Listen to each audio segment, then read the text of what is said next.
Dame la tua mano, dammi la tua mano, dammi la tua mano, dammi la tua mano.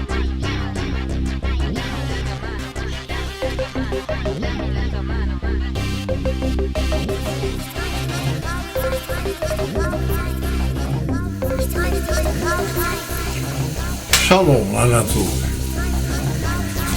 Hoje estaremos falando sobre uma coisa, que muitas vezes as pessoas desconhecem ou as pessoas fazem de conta que não entendem. O acaso não existe. Tá? Nada que ocorra com o ser humano, pode se dizer que foi coincidência ou que foi um acaso. Tudo o que ocorre em qualquer ser humano é programado pelo Pai. Como eu disse no último, tudo que nós fazemos já está previsto no plano do Pai para que este dê prosseguimento. Eu não ia falar, mas eu vou falar porque algumas pessoas me perguntaram, então eu vou dizer aqui. Eu afirmei que nós temos 4 partes ou 4 fases da criação.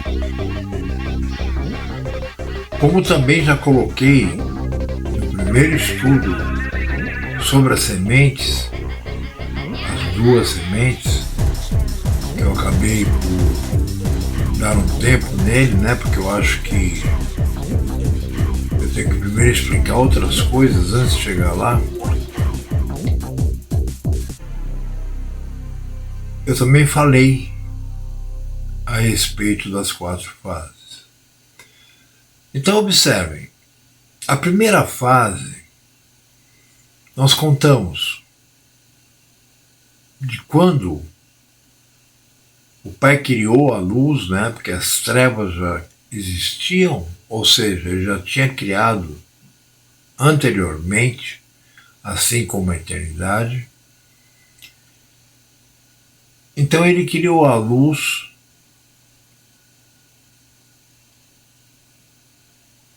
e isso vai até ele criar o ser humano, que muitos acreditam ter sido no 6º dia da criação.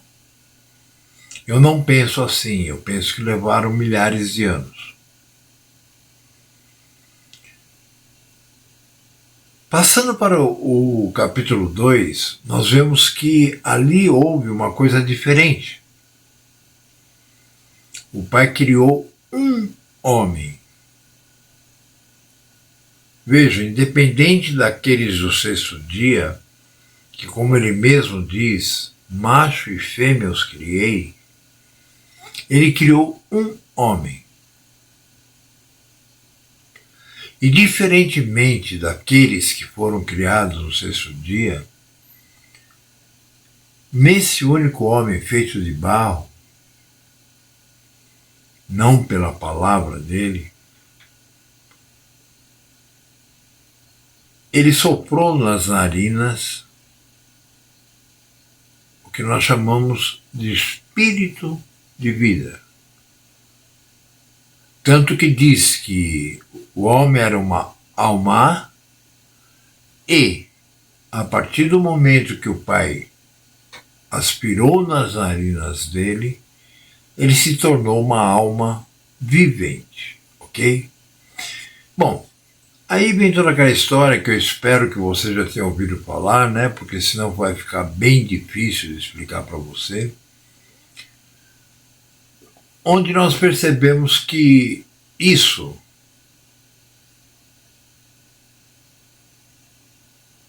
foi durando, até que foi cometido erro pelo casal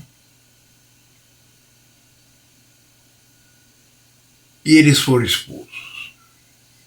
Observem que até então eles não tinham nenhum filho ou filha.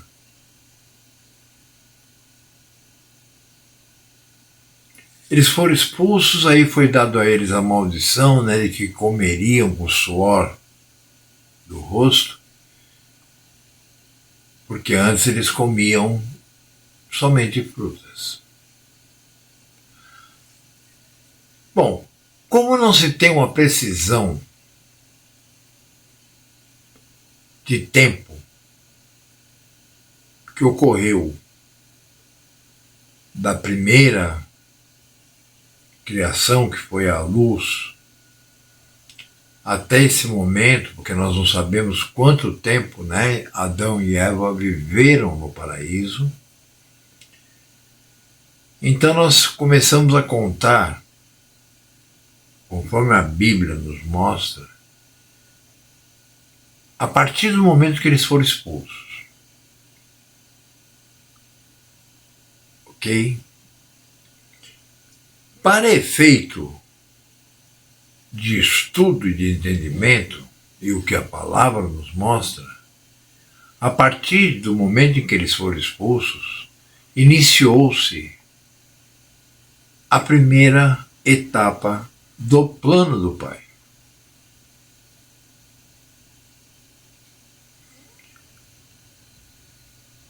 Observem, passaram-se 3.000 anos até que então, filho de Miriam e Yosef, nasceu Hamashia. A partir do nascimento de Hamashia, se inicia a segunda parte, ou o segundo estágio da criação. Ok? Por isso que falamos tanto em 6.000 anos. Você pode dizer para mim, não, mas no calendário está escrito que nós estamos no ano de 2022. Observem, mesmo no calendário pagão e feito nas coxas, vamos falar assim, nós podemos verificar que não existe, né, uma cronologia correta. Por exemplo, só para ter uma ideia, eu não vou falar sobre isso. Só para ter uma ideia, comprovadamente, Yahushua HaMashiach não nasceu no ano 1. Porque, na verdade, ele nasceu quando o rei Herodes estava no poder. E isso ocorreu antes do nascimento do Mashiach. Ok? Demonstrando, assim, que realmente existe uma lacuna aí no tempo. Os próprios rabinos, né, que se dizem judeus,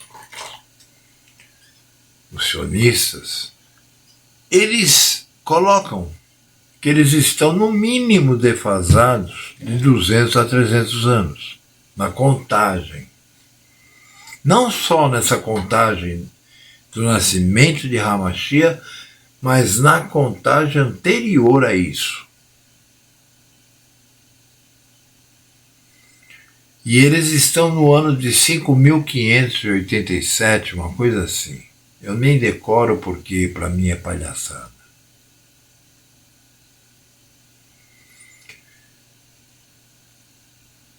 Observem, nós teremos 4 etapas de 3 anos cada, que se iniciarão num ano jubileu. Para você que está chegando agora, ou para você que nunca estudou isso, o ano jubileu é aquele ano em que todas as coisas são restituídas ao verdadeiro dono.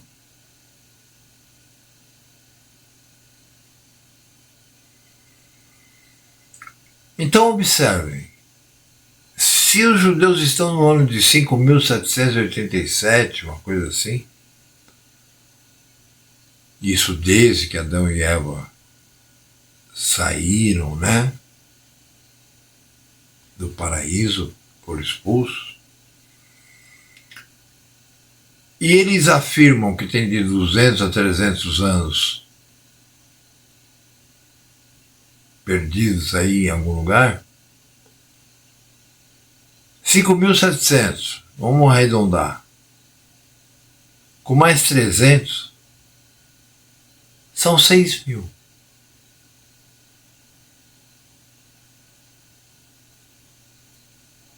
Ok?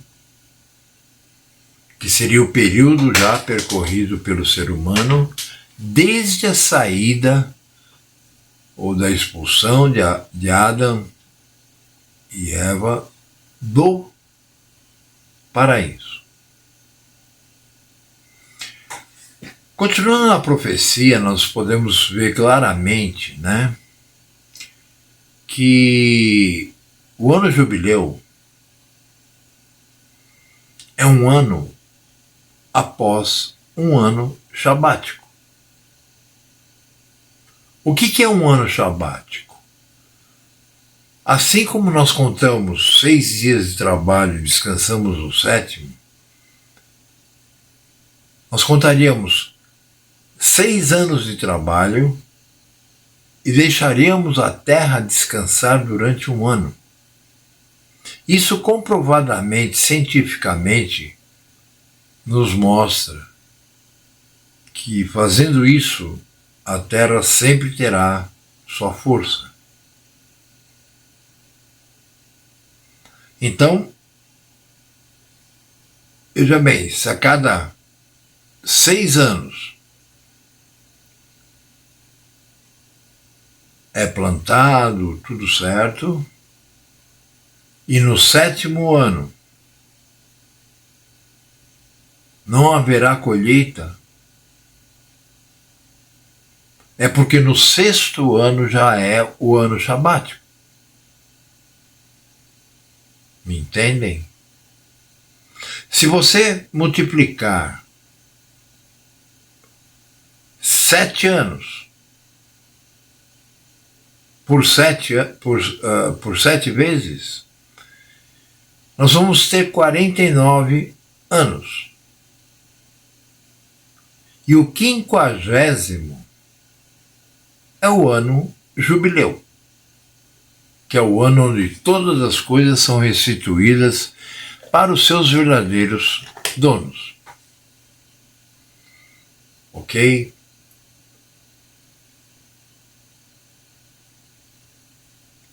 Nós sabemos pela profecia que Hamashia, embora muita gente aí que não tem conhecimento nenhum da palavra, da história toda, né, porque não lê tudo, se lê Matitiahu inteiro é muito, nós sabemos que o retorno, ou melhor, a vinda, né, porque a primeira vez ele não veio de lugar nenhum, ele nasceu aqui, Hamashia. Então o retorno dele, de estar lá com o Pai na eternidade, ocorrerá num ano sabático, ok? Ou seja, num ano em que não se colhe e nem se planta, e também será num ano que será o 50º ano, né? Que é o ano jubileu. Como eu acabei de dizer, todo ano jubileu antecede sempre um ano sabático. Ele é o 50º, ok? Observe, mas a palavra é muito clara. Que o Mashiach viria durante a festa dos tabernáculos, que é a última festa que está na Torá do ano. E ela ocorre no 7º mês, que é a festa das cabanas, né? Falando em português. Muita gente me criticou dizendo, cadê o Mashiach? Gente, para começar, nós não estamos no mesmo calendário criado por um Papa. Seria ridículo, né, o pai entregar para um Papa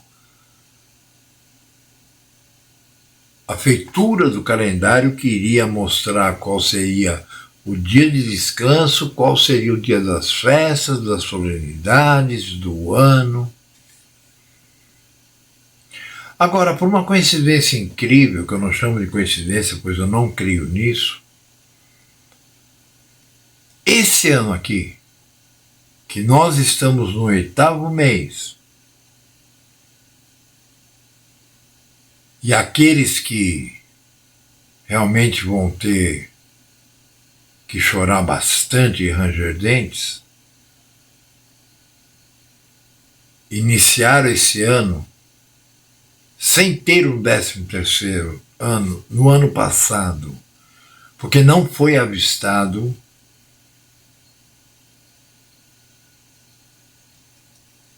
a cevada madura, a Aviv, que Aviv é o nome que significa madura, não é o nome do primeiro mês. Não tem nome os meses.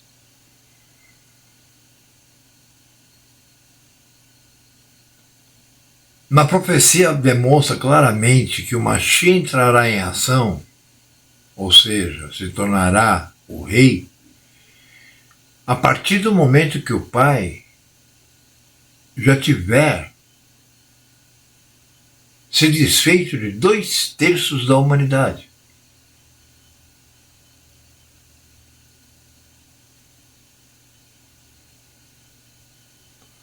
Observe, se ele chegou no 7º mês, que foi o mês passado para nós que seguimos o calendário lunisolar, hoje nós estamos no dia 21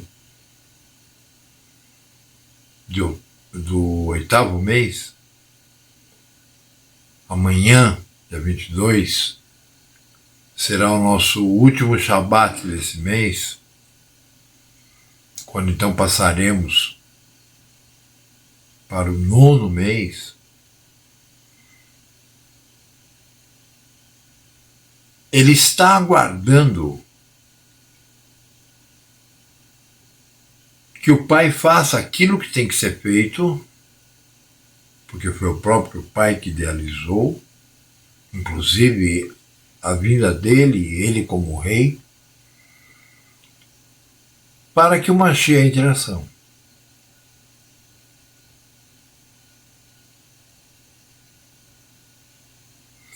O nosso mês 12, nós já vimos que esse ano aqui é um ano sabático. O nosso mês 12, ele vai ocorrer, se nós estamos em novembro e se vamos entrar no 9º, em dezembro o 10º, em janeiro o 11º, em fevereiro ou março, como é o costume, nós vamos estar entrando então no 6º milênio, no 1º mês.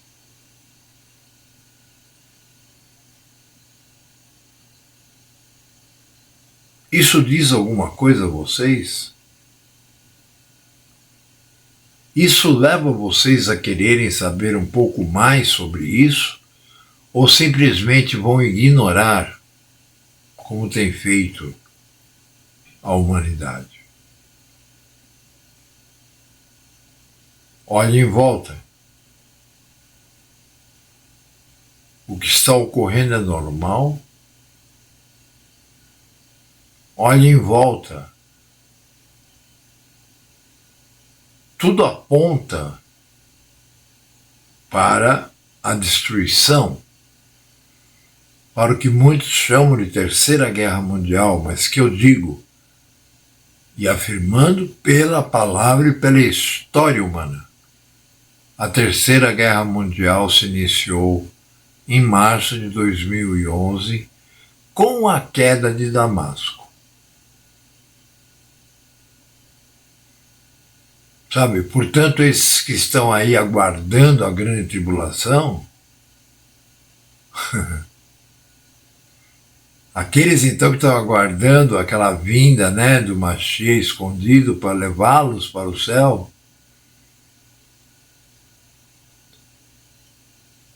hoje eu não sinto nem pena dessa gente, sabe, porque eles merecem, porque o Pai assim os fez, eu não tenho que ter pena. Entenderam agora o que significa os 4 estágios? Veja, o segundo estágio começa com o reinado do Mashiach no 7º milênio e vai terminar depois que ele tiver ressuscitado os que não foram ressuscitados, né? Aqueles que não são fiéis a Yahweh, e que sejam julgados perante o trono branco, onde, não sei se é em Lucas, agora está escrito que então Hamashia sentado no trono branco, de frente ao lago de fogo, irá julgar cada um pelas suas obras.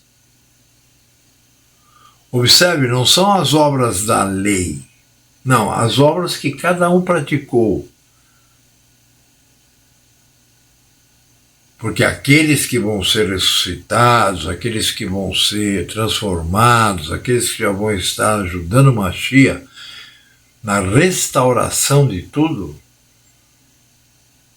serão aqueles que são julgados pela palavra.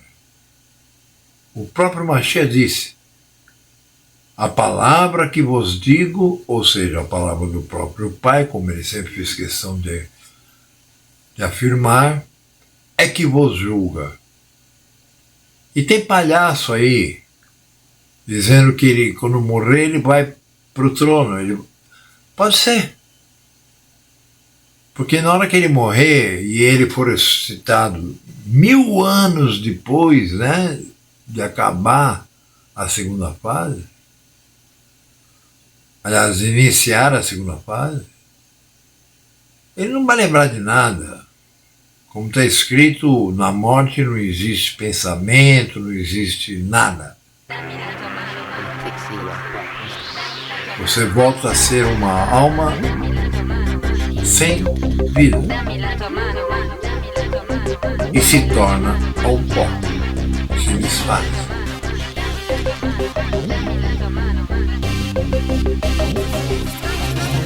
Se você tiver mais interesse nesse assunto, entre em contato comigo. Eu tenho muitas apostilas, e-books, na verdade, muito, são mais de 1000, que falam sobre os mais diversos assuntos referentes à palavra de Yahweh, e não a palavra detonada pelos católicos apostólicos romanos. É só pedir. É R$25 por exemplo. Ok? Então meu recado de hoje termina aqui. E eu espero, sinceramente, que vocês possam ter entendido alguma coisa.